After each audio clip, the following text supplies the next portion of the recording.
Buenas tardes, estimados participantes. Damos comienzo a nuestro segundo encuentro sincrónico, en la cual corresponde con las fuentes de las obligaciones. Esta unidad número 3 se deriva fuente de las obligaciones, y dentro de las dos fuentes de las obligaciones, pues se van a dar los dos tipos de obligaciones que hay, tanto la fuente contractual como la fuente extracontractual. En cuanto a la primera, pues solamente tenemos una, que es el contrato. Y el contrato, pues prácticamente es el que, de acuerdo con la norma venezolana, da el inicio a prácticamente lo que es el tema de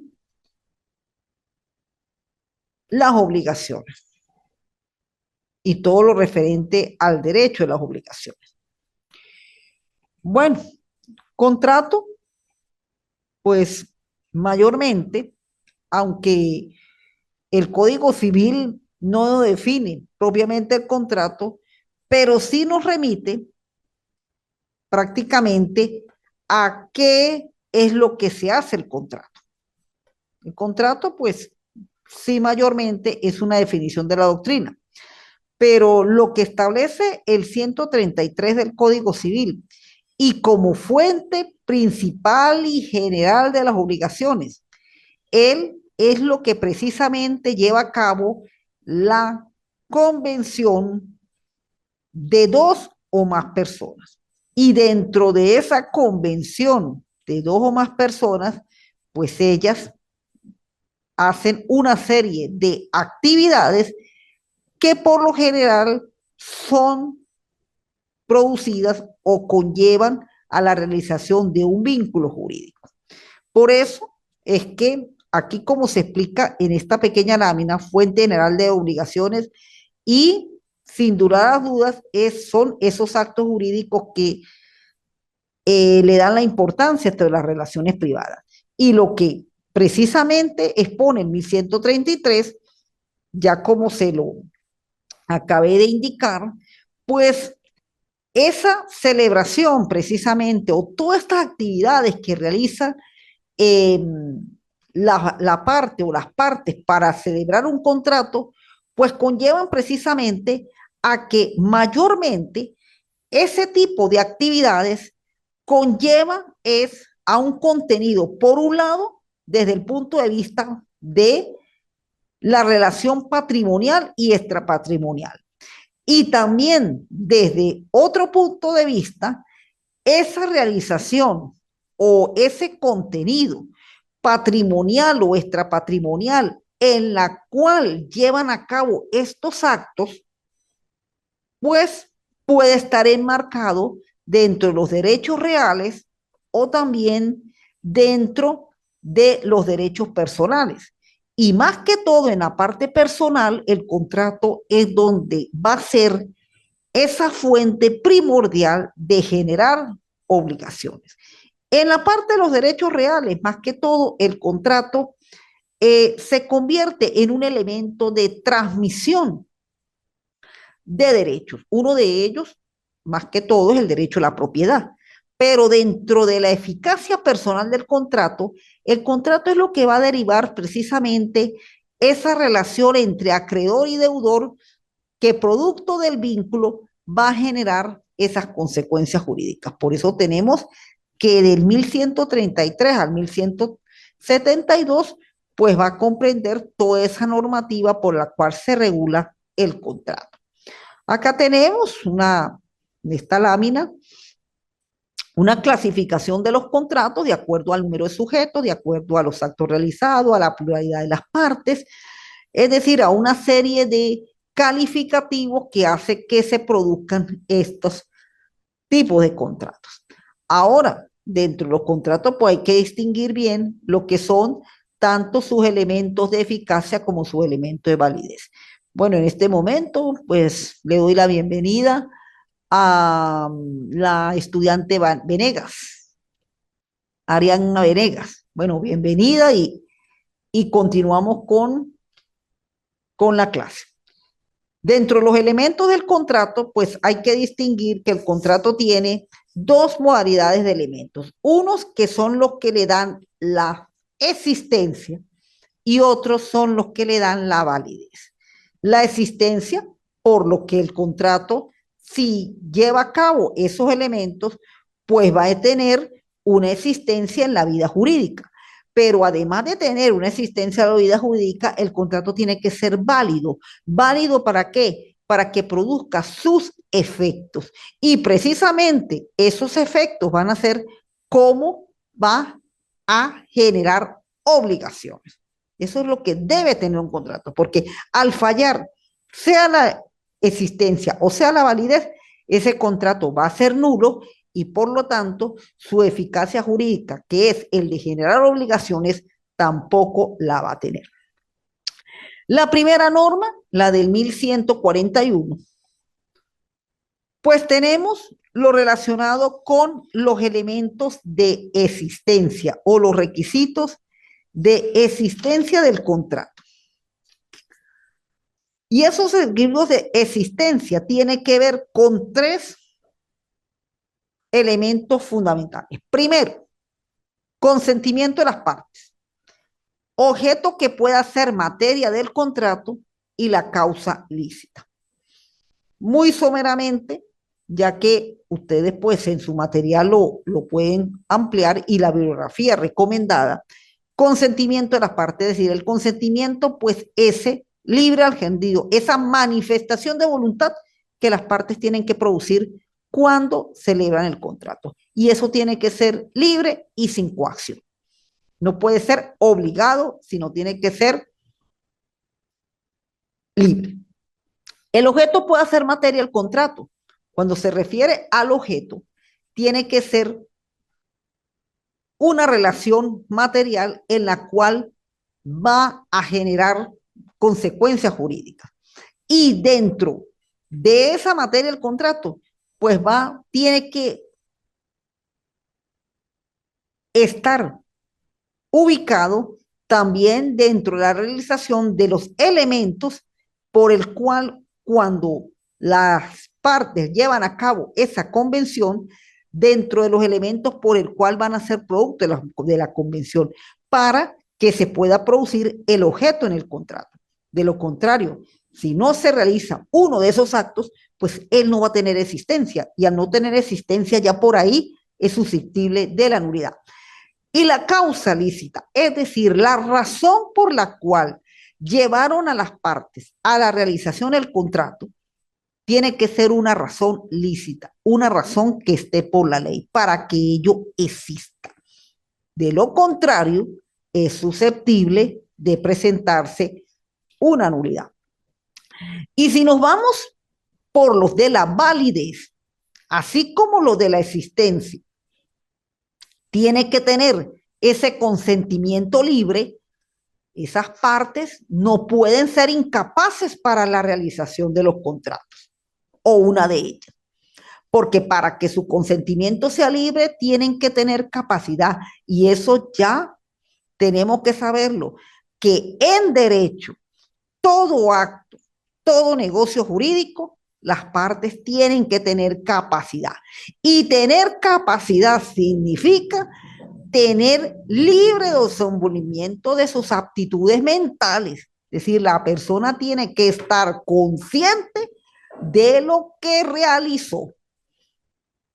Porque si esa incapacidad se le acompaña ese vicio del consentimiento, en la cual ese vicio se produjo por error, se produjo por dolo o se produjo por violencia, eso conlleva a que el contrato sea inválido, por lo tanto va a conllevar a una inexistencia, porque al haber visto el consentimiento no va a ser libre.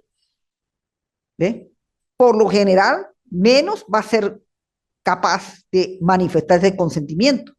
Entonces, si ese consentimiento fue alterado producto de una amenaza, producto de una equivocación o producto de un maltrato físico, por lo tanto, Ese consentimiento, al estar viciado, afecta el consentimiento libre a los elementos de validez, de existencia.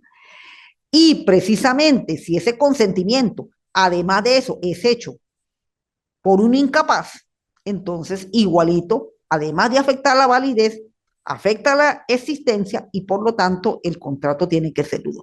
Una de las cosas que por lo tanto tiene que partir y ustedes como abogados deben aprender cuando llevan a cabo la realización de un negocio es que el negocio tiene que ser aceptado por los dos y que los dos tengan capacidad. Ya va a tener igualmente, eh, aló, va a tener deficiencia en su realización. Eso sí, es algo que se tiene que tener muy claro porque precisamente la norma es bastante clara y bastante, digamos, estricta en ese sentido. Y sobre ello la doctrina lo explica igualmente y lo ratifica muchas veces la jurisprudencia cuando se presentan todas estas actuaciones de cumplimiento de contratos donde muchas veces es afectado la capacidad, es afectado el consentimiento y por lo tanto igualmente el objeto y la causa pues no van a tener ningún sentido cuando ya desde su nacimiento el contrato prácticamente está dado a que no sea válido ni mucho menos sea existente. Pero además de los elementos eh, subjetivos del contrato, estos elementos legales del 1141 y 1142, hay unos elementos objetivos que también precisamente van muy de la mano con eh, los elementos de existencia y validez del contrato. Por lo menos, como aquí se lo estoy indicando en su lámina, ellos comprenden las partes y dentro de las mismas ellos deben tener capacidad, personalidad jurídica y la persona se identifica como sujeto de derecho. Bueno, ya el tema de la personalidad jurídica y la capacidad se ha tocado. Se verifica la capacidad a medida de actitud que tiene del ordenamiento jurídico para ser titular de derecho y deberes. Eso es importante saberlo, que toda persona, al tener capacidad jurídica, al ser sujeto de derecho, adquiere personalidad jurídica y por lo tanto es susceptible de ser titular de derecho y deberes. Pero esa capacidad pues tiene que ser, más que todo, la capacidad de goce, tiene que tener capacidad de ejercicio y capacidad procesal, es decir, para poder en realidad llevar a cabo la realización de ese contrato. Porque al no tener o al fallar en una de ellas, pues prácticamente el contrato iría a ser inválido o a ser inexistente. Por lo menos el primero a ser inválido. Y elementos subjetivos, bueno, consentimiento, la causa, es decir, que haya verdaderamente este, legitimidad en la actuación que se está haciendo y el contrato, perdón, y el objeto. El consentimiento, bueno, implica manifestación de voluntad de las partes y este debe ser consciente y libre. Eso sí ya tenemos que tenerlo sumamente claro. La causa en la cual por los vicios y sobre todo que se tenga licitud de lo que se está haciendo. El objeto, al referirse a este elemento de su estudio, este, se hace una diferencia con el objeto de la obligación. Para Massot, autor francés, el objeto del contrato es la operación jurídica que se quiere realizar. Esa operación jurídica está sometida a condiciones especiales distintas a las condiciones que debe reunir las prestaciones ofrecidas en el objeto de la obligación. Y este autor mesineo italiano explica que estudiar el objeto del contrato no sería más que estudiar el objeto de la obligación.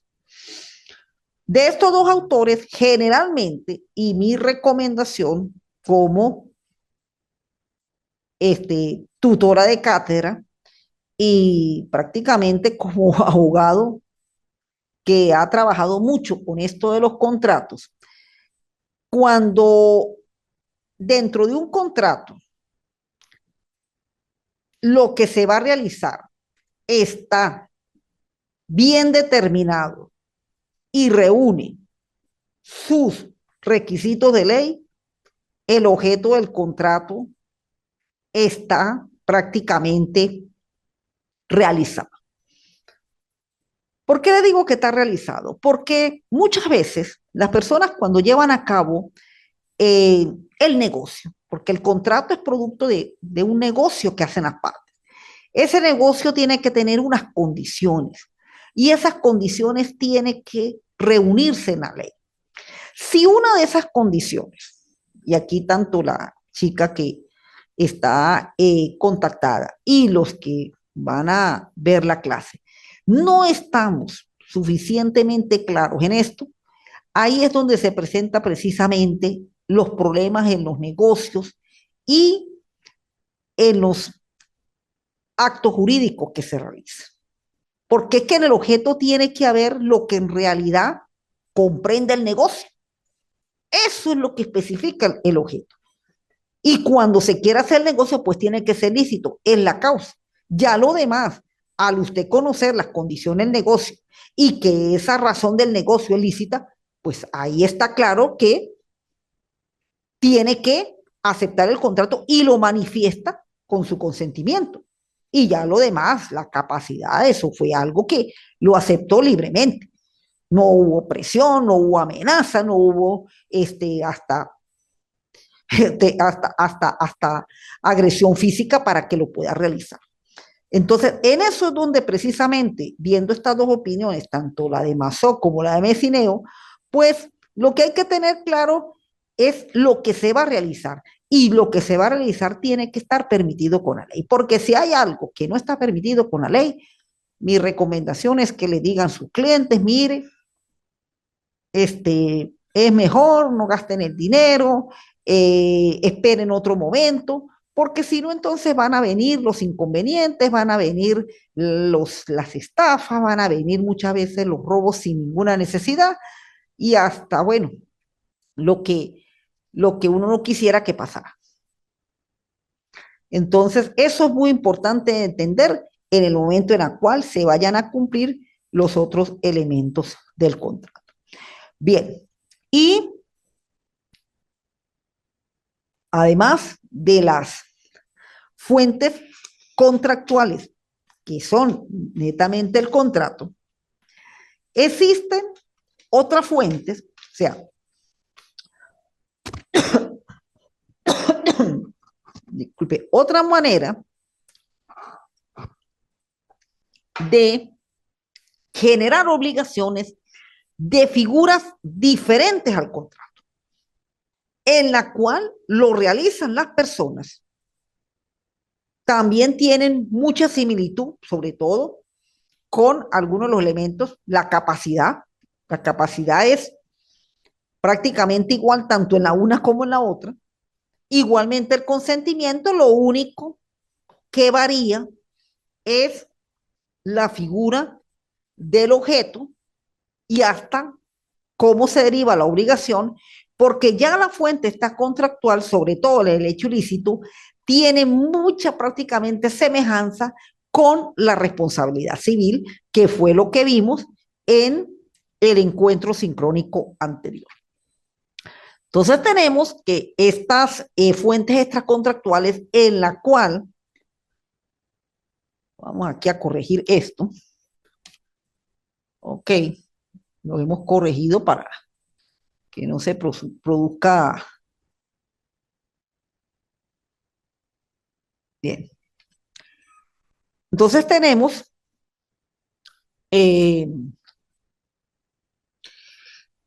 esta forma en la cual producen obligaciones, nacen obligaciones, pero no tienen la característica del contrato, es decir, no se produce ni tanto por convención, menos se realizan las 5 actuaciones que maneja el contrato, pero producto de resultados en la cual se dan, por lo menos en el caso del hecho ilícito, que producto de actuaciones de imprudencia, negligencia e impericia llevan a la ocasión a cometer un daño y por lo tanto debe ser reparado.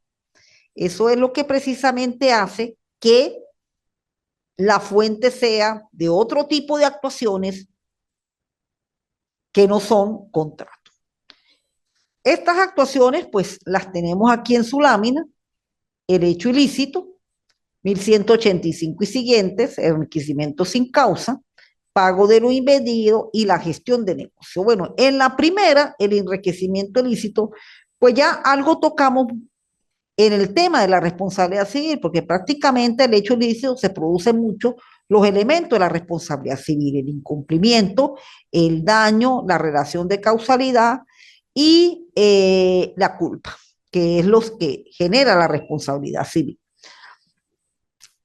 1185, el que con intención o por negligencia o por imprudencia causare un daño a otro está obligado a reparar. O sea, aquí tenemos que prácticamente en el hecho ilícito, pues esas actuaciones que son las que precisamente en el contrato están bien delimitadas: crear, modificar, transcribir. Aquí son actuaciones que vienen precisamente por descuido de una de las partes. Porque cuando se produce la negligencia, la impericia, la imprudencia, pues es descuido, es falta de previsión. Y producto de ese descuido y falta de previsión es que conllevó precisamente a realizar un hecho que, sin tener una culpa intencional, sino sencillamente un descuido de la culpa, pues se genera un incumplimiento y por lo tanto hay un daño que tiene que reparar. Ahí se está produciendo una obligación y por lo tanto en el hecho ilícito pues genera obligaciones es precisamente por no tener las suficientes previsiones en esos actos en la cual generan el hecho ilícito, como lo son la imprudencia, la impericia y la negligencia. En cuanto al enriquecimiento sin causa, la cual tenemos el artículo 1184, ya aquí la actuación es muy diferente al hecho ilícito. Aquel en que se enriquece sin causa en perjuicio de otra persona está obligado a indemnizarla. Ven, allá tenemos. Ok.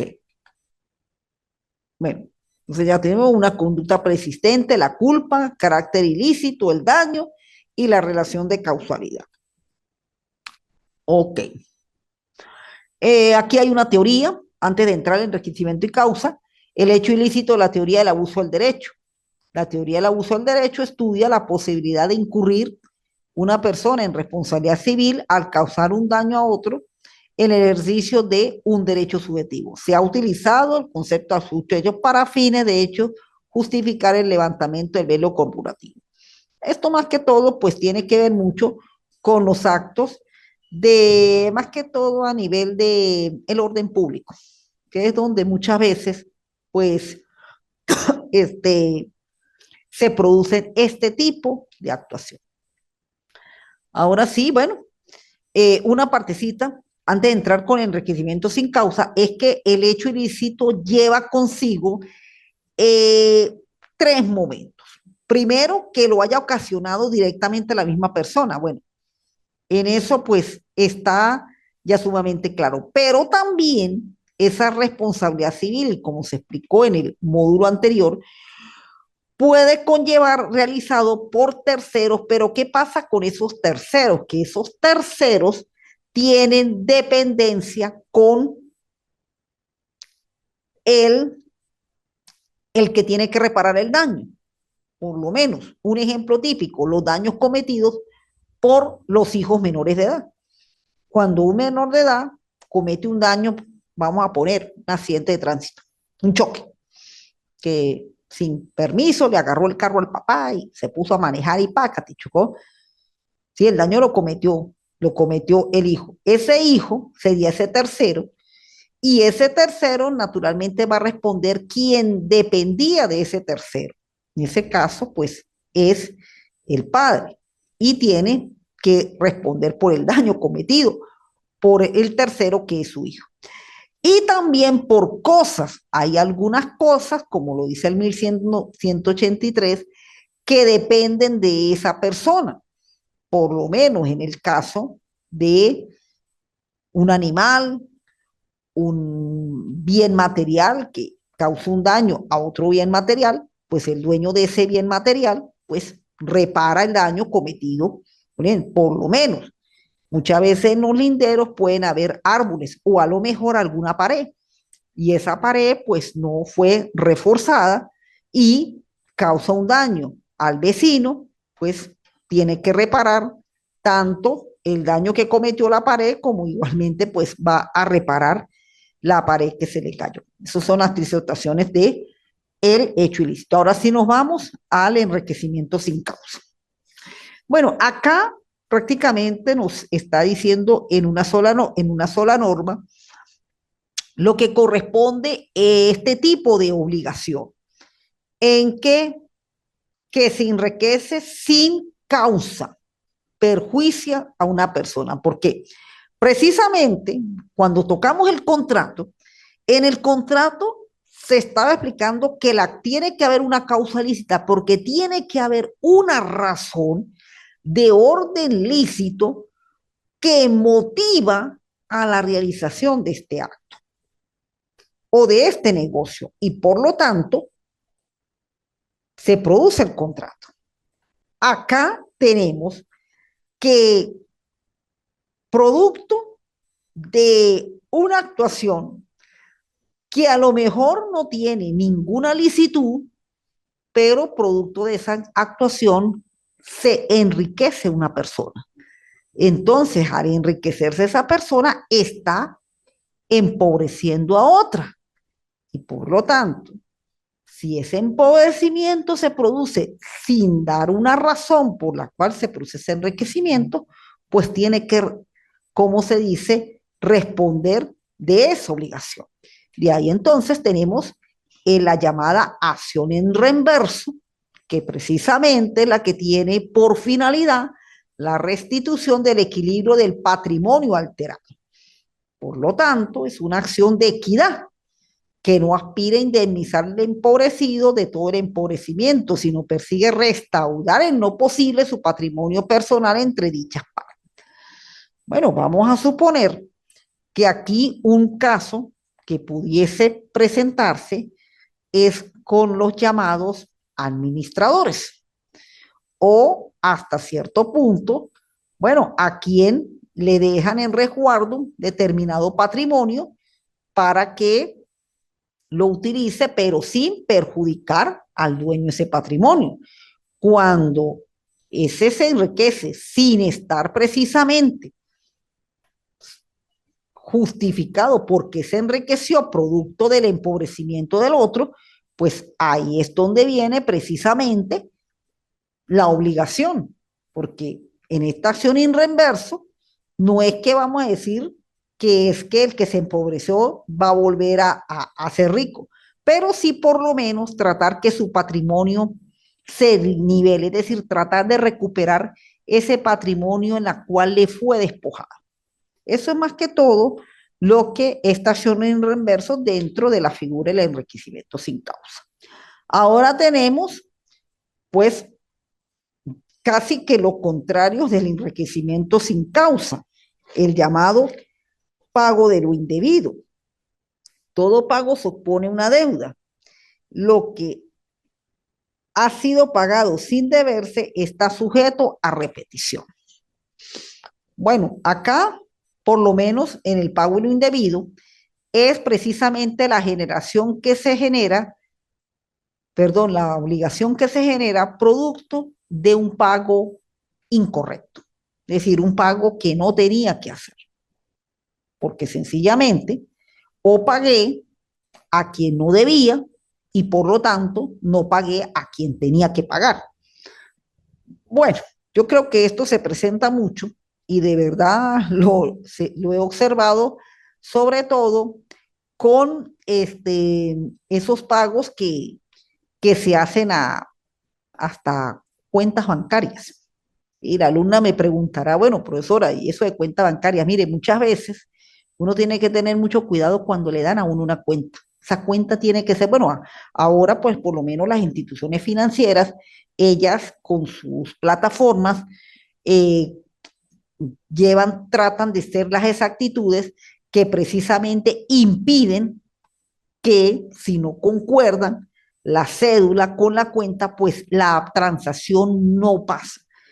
Precisamente, ¿por qué? Porque se habían producido situaciones que producto de un número equivocado, de una, bueno, hasta de un guión equivocado, pues por eso es que ahora generalmente cuando se transmiten cuentas y uno utiliza las transferencias, no hay ni siquiera los puntos, ni las comas, ni las mayúsculas, sino todo tiene que ser uniforme precisamente para que no se produzca esto, porque claro, si usted paga, dice que pagó, pero pagó a quien no tenía que pagar, pues tiene que pagar dos veces, porque a quien tiene que pagarle, por eso dice, no está sujeto a repetición, ¿ve? Y precisamente el que paga lo que no debería pagar, pues tiene que volver a pagar, por eso no se repite. Es decir, ahí una de lo que ha sido pagado sin deberse está sujeto a repetición, entonces termina pagando dos veces.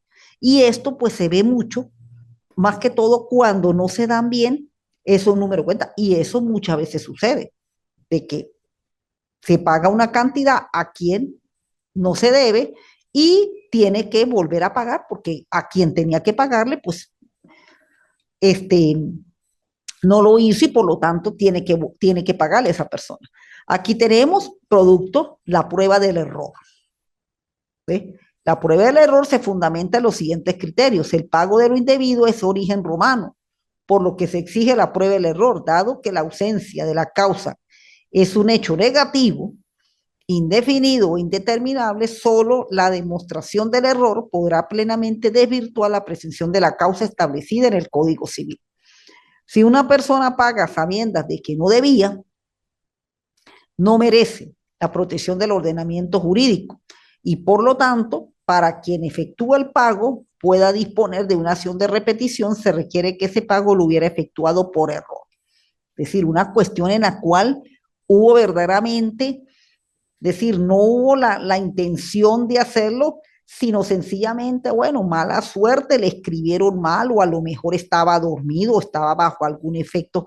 Es decir, cuestión que el error justifique de que no tenga que volver a pagar de nuevo. Eso es lo que mayormente y tiene como sentido esta prueba de error, pero eso naturalmente hay que probarlo que la persona de verdad actuó con toda la inocencia posible. Eso sería lo que conllevaría y de esa manera no repite el pago, porque lo contrario tiene que volver a repetir el pago. Y eso es lo que más que todo se trata de hacer. Por eso muchas veces aparecen informaciones, sobre todo de que hay que tener cuidado con respecto a algunas LIN, algunas actualizaciones que llaman a la gente a que, bueno, si no es que venga la información del mismo banco, que uno se informe que el banco mandó esa cuestión, pues tratar de no mover el dinero y dejarlo lo más quieto posible, porque si no, entonces ahí termina la gente sin dinero y muchas veces el banco, pues, como es, él no lo emitió, ¿cómo se prueba eso? Entonces, son cuidados que hay que tener. Y por último, ya la gestión de negocios, tenemos el 1173.